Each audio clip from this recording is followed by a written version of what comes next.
காலத்தில் சொன்ன வார்த்தை. ஒருத்தர் ரொம்ப கஷ்டத்தில் இருப்பாங்க, துக்கத்தில் இருப்பாங்க, ஒரு வருத்தத்தில் இருப்பாங்க. அந்த இடத்துல போய் இயேசு நல்லவர், இயேசு உங்களுக்கு இந்த காரியத்திலேருந்து விடுதலை தருவார், உங்களுக்கு ஆசீர்வாதத்தை தருவார், சமாதானத்தை தருவார். நம்ம ஏற்ற நேரத்தில் ஒரு வார்த்தை சொல்கிறோம் பார்த்தீங்களா, ஆறுதலான தேறுதலான வார்த்தை. அந்த வார்த்தை நல்லதுன்னு சொல்லி சங்கீதத்தில் வாசிக்கிறோம். அடுத்தது கடிந்து கொள்ளுதல். கடிந்து கொள்ளுதல், ஒருத்தர் தப்பு பண்ணுறாங்க, அது நம்ம பார்த்தோன்னே அது தப்புன்னு தெரியுது, உடனே என்ன பண்ணுறோம், இந்த காரியத்தை செய்யாத, இது தவறு அப்படின்னு சொல்கிறது நல்லதுங்களாம். அப்படி சொல்லும் பொழுது அவங்களுடைய வாழ்க்கை சீர்படும், நமக்கும் ஆசீர்வாதமாக இருக்கும்.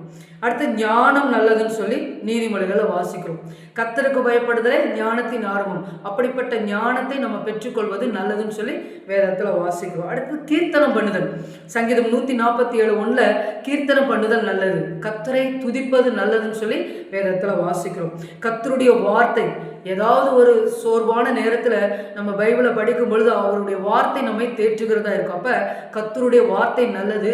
அவருடைய வார்த்தையின் மேலே விசுவாசத்தை வைக்கும் பொழுது, நம்பிக்கை வைக்கும் பொழுது நம்முடைய வாழ்வு ஆசீர்வாதமாக இருக்கும். அப்போ கர்த்தருடைய வார்த்தை நல்லது. இப்படி நிறைய காரியங்கள் வேதாகமத்தில் நல்லது நல்லது என்று இருக்குது. இந்த காரியங்களை நம்ம சரி செய்ய வேண்டிய காரியங்கள் நிறையவே இருக்குது. அப்போ ஆண்டவருடைய சமூகத்தில், ஆண்டவரே நான் நல்ல காரியங்களை செய்யணும்னு சொல்லி ஆண்டவருடைய சமூகத்தில் நாம்